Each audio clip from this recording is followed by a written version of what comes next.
questions for Steph? Mark over here on the left side. Mark Spears, Yahoo Sports. From what you could tell in this game, Steph, what was the difference how the Cavs played with and without Kyrie? It was such a short kind of window in that overtime that they played without him. We didn't really get a good feel of adjustments they would make. And we're probably going to prepare for Game 2 as if he's going to play until we hear otherwise. And then we obviously have some film that we can study from their last series. In 3 games, I think they played without him. So I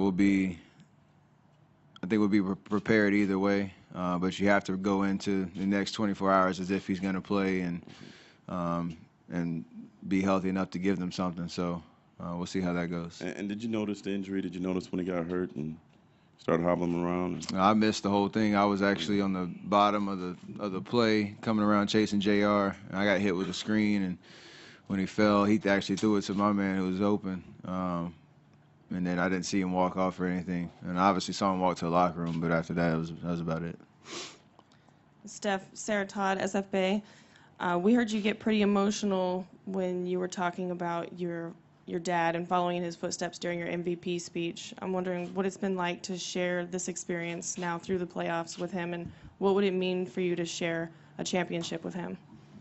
It would mean everything. Obviously basketball has been great to my family, and he had a great 16-year career, but never got past the second round in the playoffs. And that alone kind of speaks volumes to me of how hard it is to get to this point, let alone win a championship. So for him to be able to come out to the Bay from North Carolina and be at pretty much every playoff game, home or away, and enjoy the whole experience with me means a lot. So I was just kind of joking. He's been me and my wife's roommate for the last month and a half, just tagging along. And it's special because, I guess I got talked about in my speech, and every time I'm asked about it, he's the example for me of how to be a true professional, and he should be able to enjoy this as much as I am.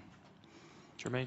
Jermaine Franklin with TSN. Steph, I know the finals and the championship is the ultimate, but is there a sense that if you win it, you want to beat the best? And in saying that, do you hope that Kyrie is able to play?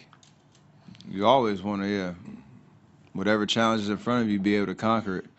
You can't help what happens along the way, and you hate to see a guy have to battle through an injury, because I've been through the same thing, and obviously the timing of it is not great. But our job is to go out and play and compete every night, and it's not to say that whoever steps up in his absence, if he can't play, whether it's Dellavedova, whether it's Mike Miller, whoever's going to play those minutes, they're going to come in trying to win the game as well and impact the game. So we can't assume that Kyrie plays or doesn't play that it's going to be a cakewalk for us to get a championship. It's still going to be a challenge. It's still going to be tough, and we have to control what we control and do what we do.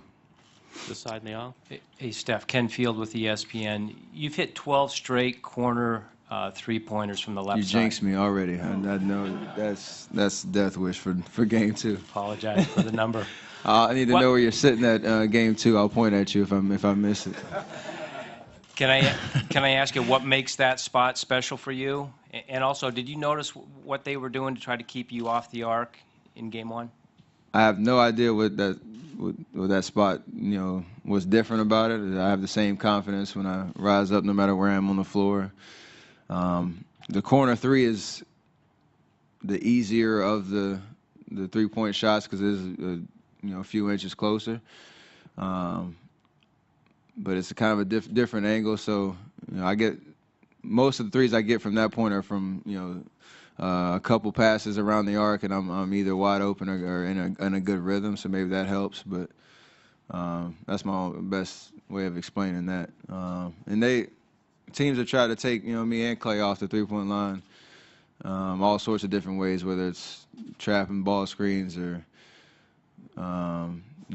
not helping off of any where situations where you normally would help off of a guy on a wing or whatever. They kind of stay body tight and live with somebody else making a play. So we'll find ways to get our shots off through our normal offense, no matter really how they defend, because we have certain counters and certain attacks that we rely on to get those shots. All the way in the back left on the camera. Steph, Matt Moore, CBS Sports, way downtown here. You talked a little bit about how they attack you on ball screens. Just curious, how much were the nerves and impact on kind of the early offensive stagnation for you guys in terms of getting the ball moving from side to side, or was that more of the surprise of how they were attacking you?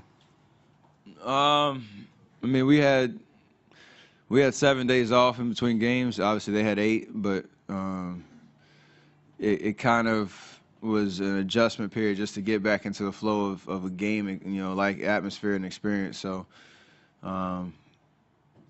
we finally settled in. I think guys, I don't use the word nervous, but we were just so excited to be finally playing. And we might have been, in a little bit of a rush, or your bodies might be moving a little slower than your minds are. So just got to.